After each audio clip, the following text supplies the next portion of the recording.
So tell us a little bit about yourself and your experience in real estate. I'm 26 years old. My name's Gravias. I've been in the game now for 7 years.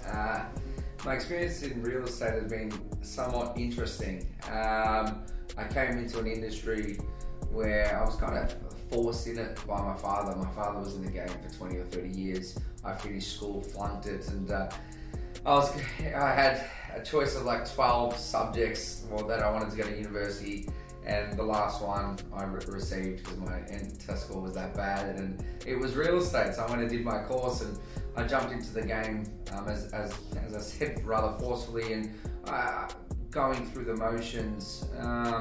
At the start I hated it. It was an industry where it's extremely fast paced, and I think maybe I'd put it down to a bit more immaturity more than anything. But slowly, I started to adapt, and as time went on, I kept looking into the industry and wanted to add my own flavour to it, and here we are. How long have you been working in the Northcote area for? I've been working in the Northcote area for 7 years, so since I first came. I've grown up here my whole life, everything's been about Northcote, so yeah. Why do you think people are choosing to buy in Northcote? Everybody's flocking to Northcote at the moment because of everything that's going on in regards to high street, the facilities, just everything. It's so hustle and bustle, it's amazing. You're so close to the city, you're only 8 kilometres away, but you're in the suburbs, and it's just its own unique feeling. There's so many different cultures, just everything about it. It's great. How has the market been performing in the last 6 months? Surprisingly, Northcote's market has held up very strong.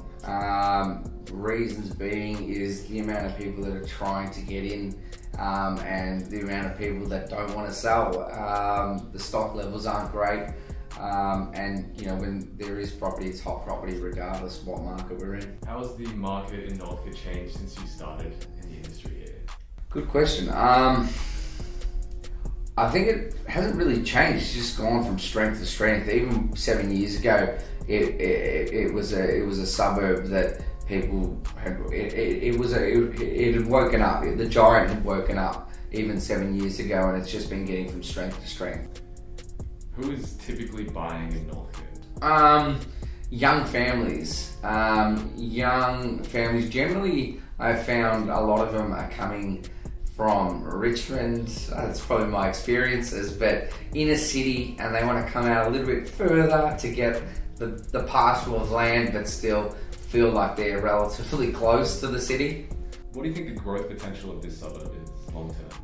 Crazy. I feel like the sleeping giant has woken, but it's still nowhere near where Northcote deserves to be. You're starting to see a lot of AFL players and those type of celebrities starting to head down, because yes, it's in a very expensive suburb, but I still believe you still get very good bang for your buck. And in 10 years time, it already is untouchable. 10 years time, I think we'll be there. Do you have any advice for people looking to invest in real estate in the area? If you can get in, hold it, because you're not going to go wrong. Land is king, and there's still a fair few parcels of land that still having to be sold off. Northcote itself is predominantly a very old Greek and Italian suburb, and so get in while the land is still not well priced. It's expensive, but just get in. So how has your agency adapted to COVID-19?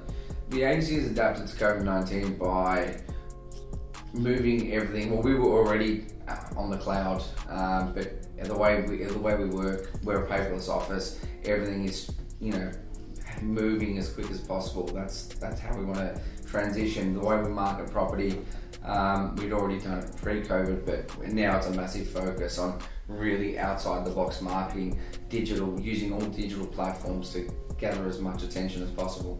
How has adopting digital helped you? Crazy amounts. Number one, to market property, we've been able to reach an MCG crowd of people looking at a property, which has helped us sell property. It's happened in the past where a buyer's watched a video, has come in and has purchased. In regards to actually picking up business, well, I look at real estate as where, we're local celebrities within the area, so if I can get myself out to as many people as possible, well, they're probably not selling now, but in the near future, when they do sell, they'll think and be, so it's all branding as well. Do you think other agencies are behind the 8 ball, or do you think they're slowly catching up in terms of this digital marketing? So far behind. It's not just digital marketing, but it's how the way the programs that agencies are using to run their offices, whether it's a trust accounting software, or it's how to sign up a contract. A lot of people are still printing out contracts, 3 contracts, and making sure everything's signed when you can just DocuSign it. It'll take you 2 minutes. Or even marketing wise, there were companies up until COVID now that were still using the newspaper to try and advertise properties, which costed so much money. I still see a lot of agencies still are going down and focusing on letterbox drops, which is slowly transitioning, and people don't care about all that stuff anymore. What do you think the importance of digital tools such as the video tours that you've been doing are to real estate now? Extremely important. It's all about getting attention. It's all about getting the eyeballs to the property, and outside the box thinking. A lot of agents have done agent videos. You'll see it where, hi, my name is blah blah blah from blah blah blah real estate. Welcome to 123 Aberdeen Grove in Northcote, and it's slow pans. They'll take you through the property. The video goes for 4 minutes. No one cares. You've lost the consumer's attention. You've got to adapt to the consumer and what the consumer wants and what the consumer wants to see. So I think it's big to number one, market digitally, but number two, actually know what your consumer wants and how to find ways to actually capture their attention. So you guys have begun building a brand that has almost extended outside of real estate. How important do you think that is to bringing in sales and relating it back to the real estate market? Extremely important. Number one, I think it's being able to adapt to a wider audience, which in a sense that wider audience might not want to sell now or buy now, but within a 5-year frame, for example, they will eventually become clients, they will become buyers, they'll become sellers. So it's all about getting as much attention, trying to adapt to as many people as possible, and trying to build.